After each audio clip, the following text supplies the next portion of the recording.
뭐 얘기 한번 해보세요. 한국 국민이 잡혀 있다는 게 맞아요? 언제 어떤 경위로?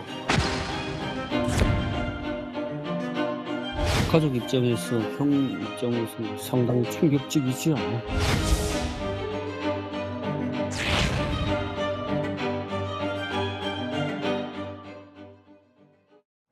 자, 얼마 전에 이재명 대통령의 이제 외신 기자회견이 열렸습니다. 그런데 여기서 북한에 억류된 우리 국민 문제가 다시 수면 위로 떠올랐습니다. 영상 하나 볼까요? 제가 저지른 범죄 행위는 첫 번째, 북의 최고 지도부와 관련한 중대 국가 비밀 자료들을 체계적으로 수집하여 국정원에 제공함으로써 북쪽 사람들에게 만수대 운동을 비롯한 동상을 북전지역에 있는 모든 동상을 부셔버리고. 자, 그러니까 저게 남한이 아니고 북한에서 이뤄진 지금 기자회견인데 저 두 분이 억류된 이제 우리 국민들이라는 거죠. 네, 맞습니다. 두 분 다 선교사 분들이시고요. 이제 한 분은 2015년에 북한에 김국기 선교사를 납북해서 이제 간첩이다라는 혐의를 뒤집어 씌워서 지금처럼 이제 자백하는 형태의 이제 인터뷰를 했고, 북한에서는 이제 그 국가전복 음모죄를 들어서 이제 무기 노동 교화형, 그러니까 이제 평생 이제 노동형에 처했고요. 그리고 이제 두 번째 화면에 나왔던 이제 2014년에 김정욱 변호사 같은 경우도 역시 같은 형태, 그러니까 북한에서 반정부 활동을 했다라는 이제 국정원의 지시를 받아서 반정부 활동을 했고 그걸 자백했기 때문에 무기 노동 교화형에 선고했다라는, 국정원에서는 이제 관련 사실이 없다고 이제 이제 그 아니라고 이제 얘기를 한 상태이긴 합니다. 그리고 참고로 노동 교화형은 죽을 때까지 일을 하라는 형태로서 이제 사형 다음으로 북한에서는 굉장히 엄중하게 처벌한 형태의 이제 처벌입니다. 네. 아, 근데 저렇게 이제 무기노동 교화형을 선고했다라면서 북한이 직접 기자회견 영상까지 다 싹 공개를 했었던 거예요. 네, 네. 근데 그런 상황에서 지난주에 이제 이재명 대통령이 우리 억류되어 있는 국민이 있는지 나는 모른다, 이런 네네. 처음 듣는다라는 취지로 얘기를 해서 논란이 있었죠. 한번 볼까요? 맞습니다. 그 인터뷰 외신 기자의 질문에 잘 몰랐다고 얘기했다가 그 다음에 이제 바로 대통령실에서 확인을 했고 대통령실의 입장이 나왔는데, 네, 한번 들어볼게요. 이 네. 대통령 목소리. 예. To the families of these South Korean citizens, and what are you going to do differently this time to help get these gentlemen home? 이게 처음 듣는 얘기인데. 안보실장님 한번 얘기 한번 해보세요. 한국 국민이 잡혀 있다는 게 맞아요? 언제 어떤 경위로? It's quite surprising you're not aware of this situation. 그러니까 대통령은 전혀 모르고 있었다는 입장인데 이거 어떻게 된 거예요? 일단 이제 어떤 정치적인 그런 걸 떠나서 예. 대한민국 국민이 북한에 납북돼 있는 상태라는 것 자체가 이제 굉장히 가슴 아픈 거고, 그리고 이제 대통령이 그걸 몰랐다라고 얘기했던 사실이 외신 기자를 통해서 또 알려졌다는 것도 좀 가슴 아픈 일이긴 한데, 다행히 대통령실에서 바로 입장을 내서 국민적 공감대를 바탕으로 북한과의 관계를 풀어나가면서 이제 납북자 문제에 대해서 이제 최선을 다해서 풀어보겠다라는 입장을 내놨습니다. 그러니까 뭐 처음에 잘 몰랐다고 얘기했던 지점은 좀 안타깝지만 이후에 입장이 빠르게 나왔던 거는 이제 좀 그나마 좀 다행이라고 볼 수 있죠. 네. 김 실장님, 그러면 이제 대통령실은 노력하겠다라는 입장을 바로 다음 날 내놓기는 했어요. 그럼 이 6명, 우리 국민 억류된 이 6명이 누구입니까?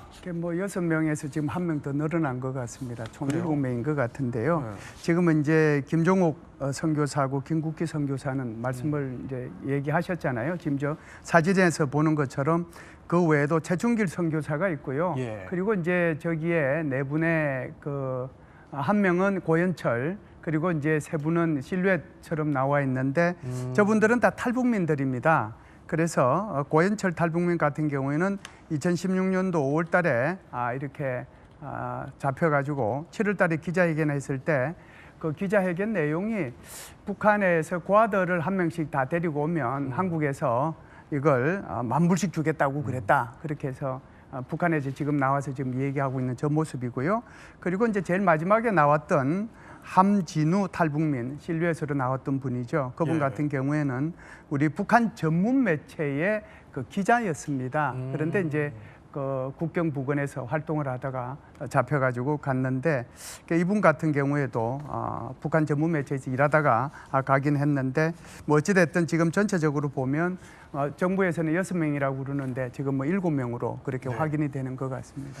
자, 이 북한에 억류되어 있는 이제 우리 국민들의 얘기를 집중적으로 조금 해보기 위해 특별하게 북한 정의연대 정베드로 대표님 모셨습니다. 어서 오십시오. 예. 네. 안녕하세요. 대표님이 이제 조금 전에 방금 이제 영상에서 나왔던 그 김정욱 선교사님, 그 북한에 지금 억류되어 계신 그분을 개인적으로 좀 아시는 사이라고 하세요? 네네. 김정욱 선교사님이 이제 2013년 초에 예. 저하고 기도원에서 만나서 북한의 실상이랄지 또 북중 국경 지역의 활동을 저에게 말씀하시면서 기도를 부탁하신 적이 있고요.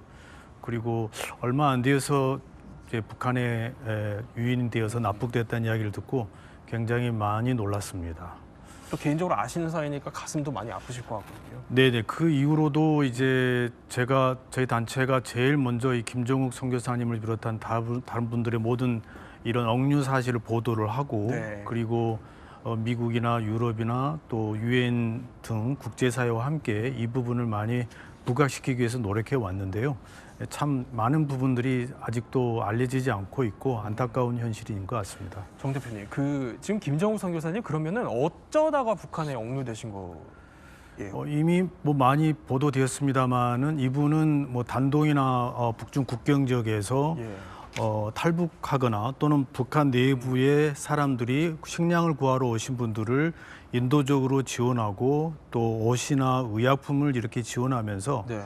특별히 이분은 또 선교사님이니까 신앙적으로도 성경을 가르치는 일을 했고요. 그런데 저희가 파악하기로는 그 북한에 나온 주민들 중에는 보위부에 이제 스파이가 있어서 네.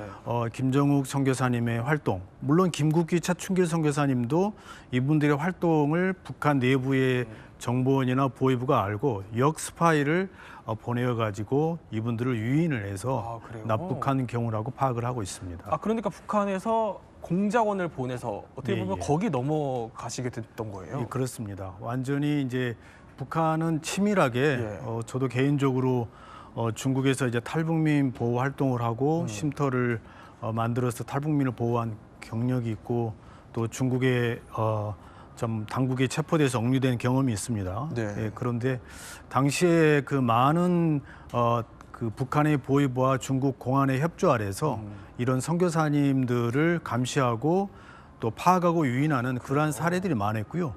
그리고 2011년도에는 제가 아는 동료 예. 김모 선교사님은 단동 지역에서 독침으로 피살된 경우도 있습니다. 독침으로요? 네네.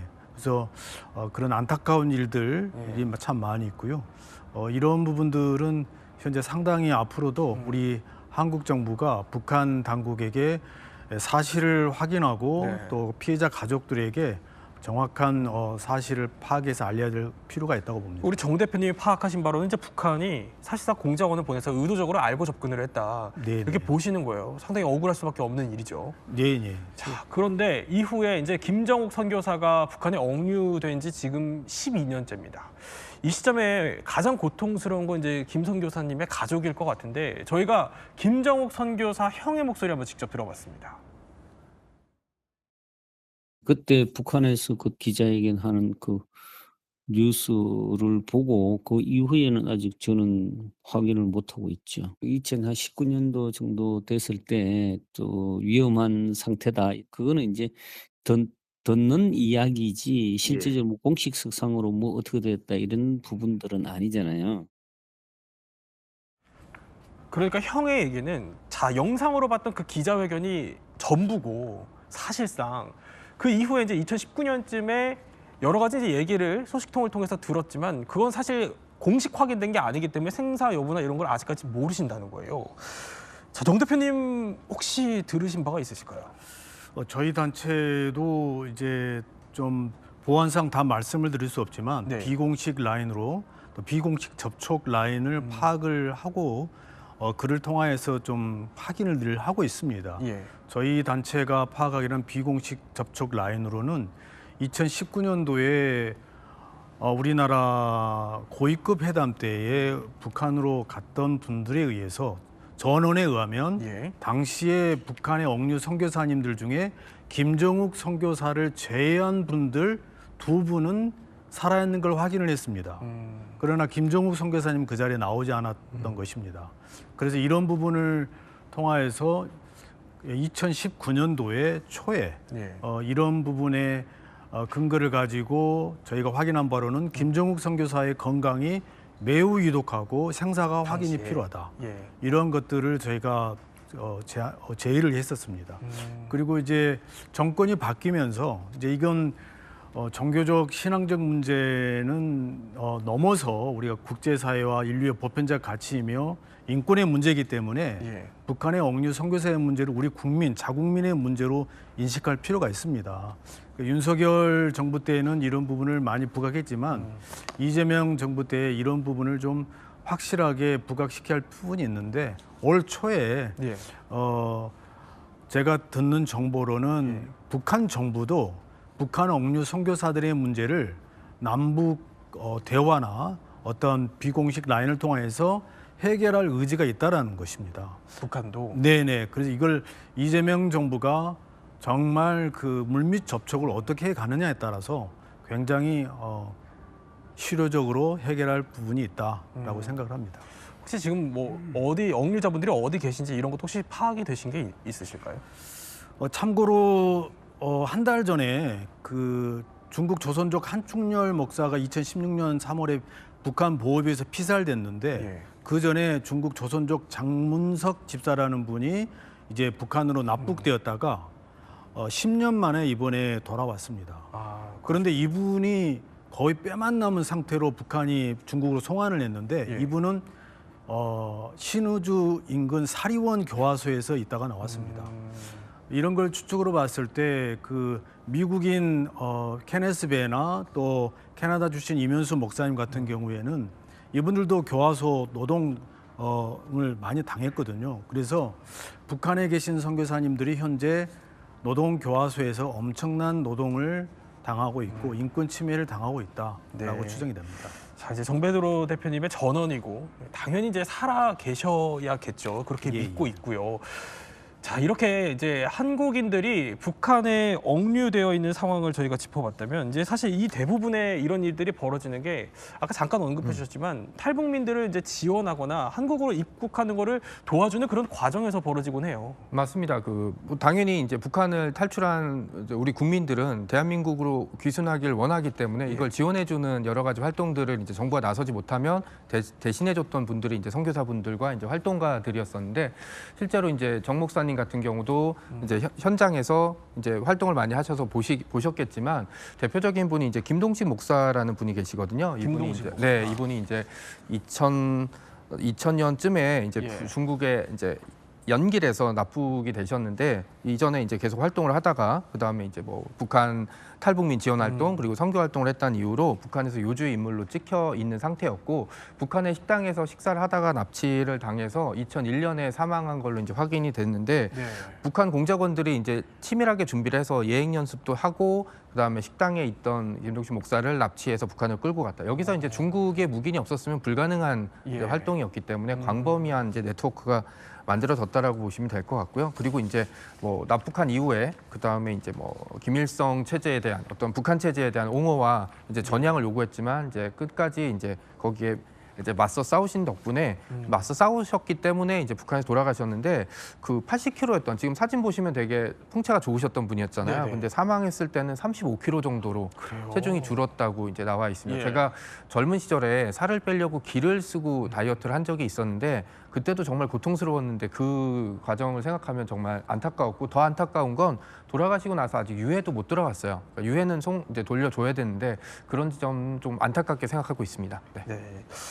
자, 돌아가셨기 때문에 이제 표현에 대해서는 조금 자제를 부탁드리고요. 그런데 이 부분이 궁금합니다. 이제 탈북자를 돕는 그 과정에서 이런 일들이 벌어진다는 거예요. 근데 우리 정배드로 대표님도 실제로 그런 걸 하고 계시잖아요. 그런 북한 공작원들로부터 어떤 위협적인 상황 노출이 되셨을 것 같거든요. 예, 저도 중국에서 2000년대 초반에 이제 동북 삼성을 중심으로 탈북민들을 보호하는 활동을 했었습니다. 당시에 저희 파트너가 이제 중국 안전부에 체포되어서 고문을 당한 적이 있었고요. 그리고 저도 중국 그 공안의 스파이에 의해서 체포되어서 한 1년 반 그러세요? 동안 중국 길림성 영길시 간수소에서 네. 수감되는 경험이 있습니다. 예. 그런데 그 당시에 활동할 당시에 예. 북한의 이제 보위부, 아까 제가 제 동료도 피살됐다라는 말씀을 드린 것처럼 이러한 그 탈북민 쉘터를 운영했던 선교사님들, 네. 저도 그런 경험을 비슷하게 한 적이 있습니다만 공안과 중국 보위부의 결탁에 의해서 선교사들을 유인 납북하거나 또는 위협을 가하거나 또는 중국 공안과의 협력에 의해서 많은 피해를 보는 경우가 많습니다. 그러니까 대표님도 그 공작원 때문에 중국 감옥에서 이제 억류가 되셨다는 얘기잖아요. 어떤 보위부의 공작원 때문은 아니고요. 예. 저는 중국 이 모든 부분에 예. 그 유인 납북된 이러한 실태도 어떻게 보면 중국의 그 묵인이라고 할 수 있습니다. 묵인 아래. 중국 공안과 중국 당국의 묵인하에서 이루어지는 거고 한국인 선교사들의 활동도 보호를 받지 못하고 있는 것도 중국 당국의 묵인이라고 봅니다. 그래서 저는 보위부에 의해서 위협을 당한 적은 없습니다만 네네. 그러한 위협적인 접근이 있다라고 하는 정보를 듣고 저희가 쉘터를 움직이고 이동하고 그런 경험은 있습니다. 자, 그런데 북한은 이제 억류된 뒤에 그 북한 내부에서 겪어야 되는 그 고통이 상당합니다. 실제로 그 북한의 교화소에서요 31개월 동안 억류됐다가 풀려난 한국계 캐나다인이 있습니다. 한번 증언 들어볼까요? 가서 밥을 딱 먹는데 돌이 팍 씹히는 거예요. 물 말아서 이 돌 가라앉히고 우리 같은 뭐 하얀 쌀이 아니라 시커먼 쌀인데 그 소금에 절인 양배추 있어요. 염장배추 좀 주고. 자, 그러니까 쌀도 시커멓고 이 소금에 절인 양배추로 식사를 했어야 된다 이런 상황인 겁니다. 자, 이면수 씨는요 당시 고통스러웠던 노동 경험까지 증언했습니다. 들어볼까요? 청소를 시키는데 그 간수들이 50명이 저를 지켰는데 그 50명이 쓰는 화장실이 이렇게 큰 화장실인데 그 겨울에 얼음 깨고 들어가서 그 청소를 하는데 냄새는 나는 이제 언땅을 파는데 아무리 세게 쳐도 안 깨져. 처음에는 이제 손에 물집이 잡히죠. 그다음에 이제 뼈가 망가져. 발은 이게 안 통하더라고. 그래갖고 발가락이 새카맣게 동상이 걸리게. 사실 증언만 들어도 너무 고통스럽습니다. 우리 억류자분들의 건강이 거의 염려가 될 정도인데, 자, 정 작가님, 이보다 더했던 상황들이 있었다고 해요. 맞습니다. 그 초대형 이제 아까 얘기 나왔던 그 목욕탕, 그다음 화장실을 청소시키는 일도 했고, 예. 그다음에 한겨울에 석탄 저장 시설에서 이제 꽁꽁 얼어붙은 석탄을 깨서 옮기는 일도 시켰고, 그리고 또 여름에는 또 일부러 밖에서 이제 엄청 더운 데서 가혹한 노동을 8시간 이상 시켜갖고 첫 1년 동안 이제 몸무게가 거의 한 23kg 정도 빠졌다는 증언을 그래요? 또 해주셨어요. 예. 그리고 이제 건강이 악화돼서 병원에 여러 번 실려가셨다는 얘기를 했는데 얘기만 들어보면 그나마 이면수 목사 같은 경우는 캐나다 국적이라서 이제 나중에 기회라도 돌아올 수 있는 기회라도 있었던 지점이 있는데 이렇게 북한인들조차 견디지 못하는 저런 노동 교화형 현장에서 또 우리나라 사람들이 이렇게 고통을 겪고 있다는 사실은 굉장히 가슴이 아플 수밖에 없는 일입니다. 자, 그러니까 캐나다 정부의 노력으로 2017년에 돌아오실 수 있었다는 얘기입니다. 물론 겪어야 했던 고통은 상당히 이제 크셨겠죠.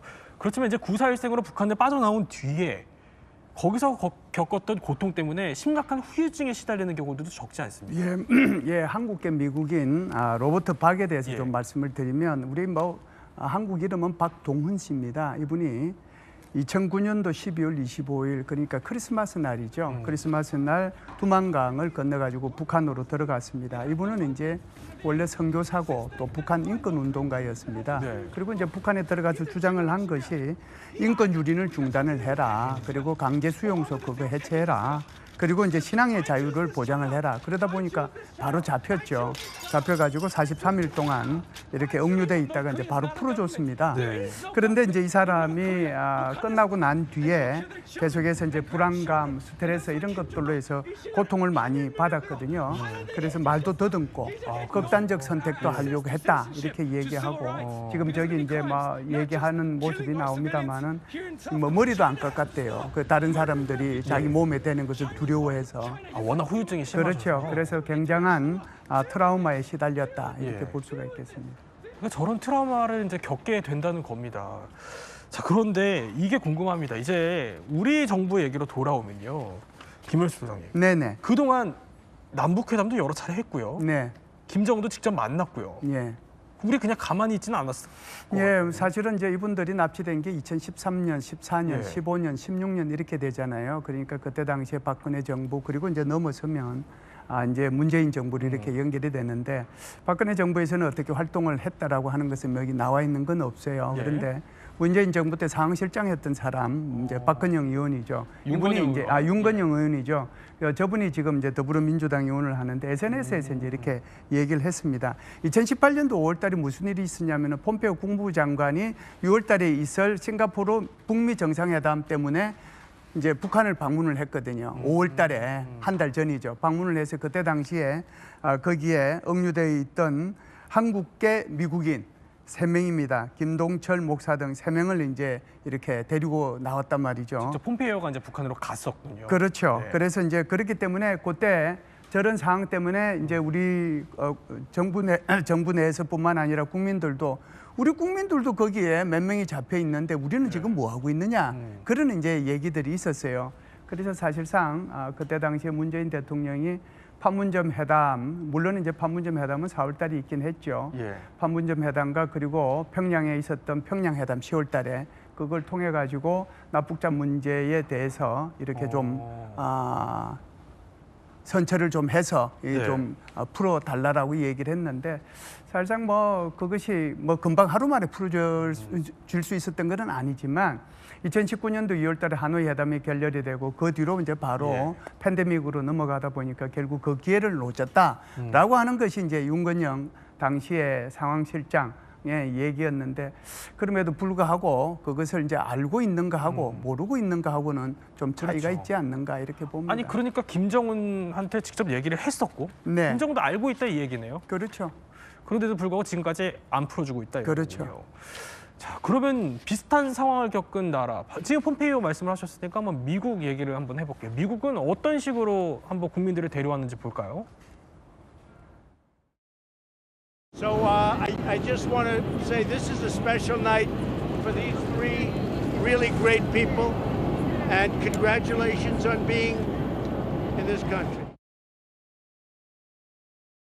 자, 정 작가님, 그러니까 트럼프가 직접 공항까지 마중을 나왔고 네. 옆에 계신 분들이 억류자분들이셨어요. 맞습니다. 그 한국계 미국인이죠. 김동철, 김상덕, 김학송 씨였고요. 그리고 이제 2018년 5월에 아까 말씀하신 대로 마크 폼페이오 국무장관이 직접 평양으로 가서 김정은과 만나고 그리고 이제 직접 비행기를 태워서 새벽 2시에 워싱턴 DC 근처에 있는 앤드루스 공군기지에 내렸는데 네. 트럼프 대통령이 이제 직접 마중을 나와서 이제 그 맞이했던 그런 장면이었습니다. 그리고 이제 새벽 2시군요. 네, 그리고 이제 김학송 씨가 이제 모 매체와의 인터뷰에서 이제 이때 그 폼페이오 장관의 눈물을 평생 잊지 못하겠다라는 얘기를 이제 했던 기억이 나고 있습니다. 저도 저 영상을 본 적이 있는데 좀 부럽기도 하고 미국이란 국가의 힘을 다시 한번 느끼던 순간이었습니다. 자, 그런데요, 이렇게 미국의 이제 억류자 분들이 돌아오시기 직전에 자, 이런 일도 있었다고 해요. 제가 그 북한에 억류되어 계신 김정욱 선교사 형으로부터 이런 증언을 하나 들었습니다. 한번 들어볼까요? 제가 그 2018년도에 그 유엔에 갔었을 때는 미국에 거기 세 분이 있다고 제가 증언을 해줬어요. 북한에 억류된 동생분 가족들 말고 한국 사람 말고 다른 나라에 혹시 아는 이름이 있으면 한번 좀 알려줘봐라 이래가지고 그때 그 이야기를 하고 그분들 세 분을 모시고 나오는 그런 부분들을 봤을 때는 그 시간이 불과 2주 아닌가 아마 그 정도 됐을 거예요. 자, 그러니까 동생분이 이제 억류되어 계시지만 유엔에서 이제 저런 증언을 한 뒤에 미국 측에서도 물어봤다는 거죠. 근데 2주 뒤에 바로 미국은 저렇게 구출을 해오더라라는 말씀이세요. 그러니까 네. 얼마나 두 나라 간의 차이가 느껴지셨을지 싶은데 미국의 이런 빠른 대처라고 해야 될까요? 이게 사실 처음이 또 아닙니다. 과거에도 이런 발빠른 움직임을 보였습니다. 영상 볼까요?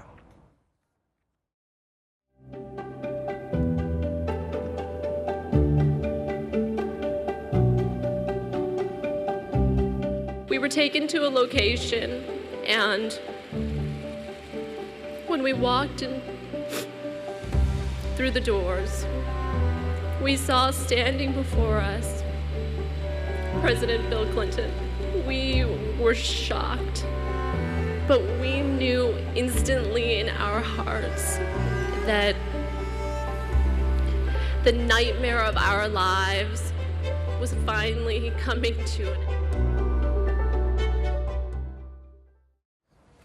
자, 이게 빌 클린턴 전 대통령이 이제 과거에 특사로 북한을 방문을 해서 또 이제 억류되어 있던 미국인들을 구출해 왔던 당시 그 상황, 2009년 그 상황을 보여드리고 있습니다. 그런데 이 자국민에 대한 구출 시도가 미국에서만 또 이루어지는 건 아니에요. 일본 최근에 다카이치 총리도 이런 일련의 행보를 보이고 있어요.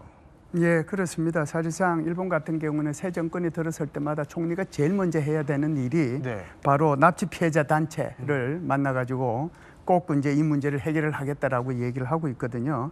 그래서 이제 이번 다케이치 총리 같은 경우도 10월달에 트럼프 대통령이 일본을 방문했을 때 트럼프 대통령하고 같이 사실상 요코다 메구미의 모친, 그러니까 납치됐던 그 사람의 어머니를 같이 만났거든요. 그래서 지금 현재 일본 같은 경우는 13명이 납치되어 있는데 그중에 이제 5명은 송환이 됐고 북한에서는 8명은 사망했다라고 지금 얘기를 하고 있거든요. 지금 저기 이제 다케이치 총리의 저기 배지가 보이는데 저게 바로 이제 블루 리본이라고 하는 겁니다. 저거는 국제적인 이목이 되는 그런 행사가 있을 때마다 역대 일본 총리들은 저 블루 리본을 차고 나왔어요. 네. 우리는 너를 잊지 않는다, 꼭 데리고 오겠다라고 하는 그 의지거든요. 그런 면에서 보면은 일본은 뭐 계속해서 납치자를 데리고 오기 위한 노력을 지속하고 있다, 이렇게 볼 수 있습니다. 사실 우리나라도요, 북에 계신 가족분들을 애타게 기다리시는 분들이 상당히 많습니다. 우리나라에서도 애타는 심정으로 가족의 송환을 기다리는 영상 하나 볼까요? 지금까지 소식이 없으니까 참 답답해서 죽을 지경입니다. 저 무릎 꿇고 하나님 앞에 내드리겠습니다. 좀 도와주세요. 양상관님. 진정하십시오. 죽었는지 살았는지 꼭 좀 확인 좀 해주세요. 네, 살아 생전에 부탁합니다. 최선을 다하겠습니다. 자, 납북자 가족께서 이제 통일부 장관을 찾아가서 도움을 요청하시는 장면이에요. 억류된 가족들, 납북된 가족들을 기다리는 심정을 사실 헤아리기 어렵습니다. 맞습니다. 보통 이제 같은 나라에 있어도 연락이 끊기고 이러면 걱정되고 이제 바라보는 게 인지상정인데 북한이라는 낯선 곳에 납치가 돼서 지금 살아있는지 죽어있는지조차 모른다 그러면, 그러니까 다른 건 다 떠나서 최소한 지금 어디에 있고 어떤 상태이고, 그리고 원할 때 뭐 전화는 안 된다 그래도 편지라도 주고받을 수 있게 해줄 수 있는 조치를 빨리 취하는 게 저는 가장 중요하다고 생각합니다. 그러니까 저 어떤 심정인지 저는 도저히 상상이 안 가더라고요. 그렇죠. 자, 이제 우리가 쭉 억류자 얘기를 해봤습니다. 대표님, 대표님께서 지금 차고 나오신 배지와도 좀 사연이 연관이 되어 있다고 해요. 네, 이 배지는 바로 국군 포로 납북자 억류자를 기억하자라는 물망초 배지입니다. 물망초는 나를 기억하여 주세요라는 뜻인데요. 지난 윤석열 정부 때 통일부 장관께서 이 배지를 국민들이 달게 하자는 운동으로 시작됐습니다. 그렇군요. 그러나 일본은 블루 리본을 총리나 관료 모든 분들이 다 해외에 나갈 때 다 차고 있지만 우리나라는 대통령이나 외교관들이 전혀 이 배지를 타는 걸 못 봤습니다. 제가 이재명 정부에게 꼭 당부하고 싶습니다. 이재명 정부는 국민주권 정부라고 했습니다. 국민주권, 국가의 주권과 국민의 생사와 안전을 위해서 향후 남북관계에는 북한의 억류자, 국군포로 납북자 문제를 남북 대화를 통해서 제일 먼저 풀어가기를 촉구합니다. 역대 대통령들이 국군포로 납북자 억류자 문제를 왜 북한의 정상과 한 번도 대화를 꺼내지 않습니까? 지금 현재 북한에 억류되어 있는 500여 명의 국군포로, 그리고 10만 명의 전시 납북자, 그리고 전후 납북자, 이런 모든 분들의 생사를 위해서 남북관계, 특히 정상이, 저는 지난 정부 때는 통일부에서 납북자 대책팀을 마련했었는데 이번에는 이걸 폐기했습니다. 강력히 촉구합니다. 이재명 정부에서 억류자 납북자 국군 포로 문제를 국무총리 상하나 대통령 직속으로 두시기를 간절히 촉구합니다. 네, 세 분과 함께 또 북한에 억류되어 있는 우리 국민들에 대해서 몰랐던 이야기 살펴봤습니다. 저희는 60초 후에 뵙겠습니다.